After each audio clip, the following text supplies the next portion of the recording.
There was a time when I would see African Americans at such an infrequent rate that when I saw them, it was just that silence. And that was once every month or so when I first came here. But now, my expectation is that every day I'm here at my job, I will see an African American. In 2013, after visiting several national parks and not seeing people of color, not seeing African Americans, I started to grow concerned as to why that is. So I asked, is this a problem for the Park Service? And the Park Service will openly admit to this being a problem. They just don't have the means to solve it. So it will take grassroots organizations such as mine to come in and engage communities of color in these outdoor spaces.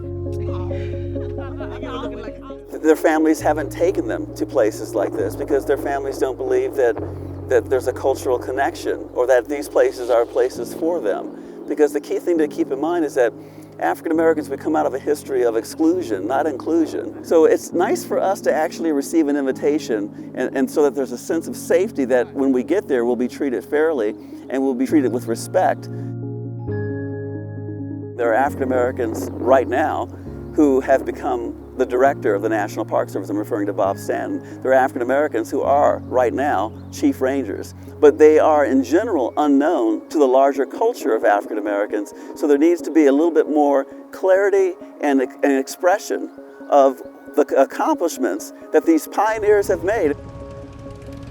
Before there was a National Park Service in 1916, it was the U.S. Army that took care of all the national parks. And it just so happened that during that period, there was the 9th Cavalry, which was an all-black unit. Well, the Buffalo Soldiers were African-American soldiers that were allowed to join the regular U.S. military after the end of the Civil War. So they went to Yosemite and protected it from poachers, protected it from people who would start forest fires. And part of that whole history has been sort of lost in the way American history is taught. I never saw people that really looked like me on the trails. And, I was fortunate enough to, have a father that was a lover of nature too. And so at an early age, I remember one of our first national parks, we went to Yosemite. And I was just blown away. And we hiked up to the falls. And I've been hooked. I've been hooked ever since. Michael, we're going to take a selfie. It's important for people of color to develop or reestablish relationships with the outdoors so that in 15 to 20 years, when people of color are the #1 demographic in the country, we will have established those relationships.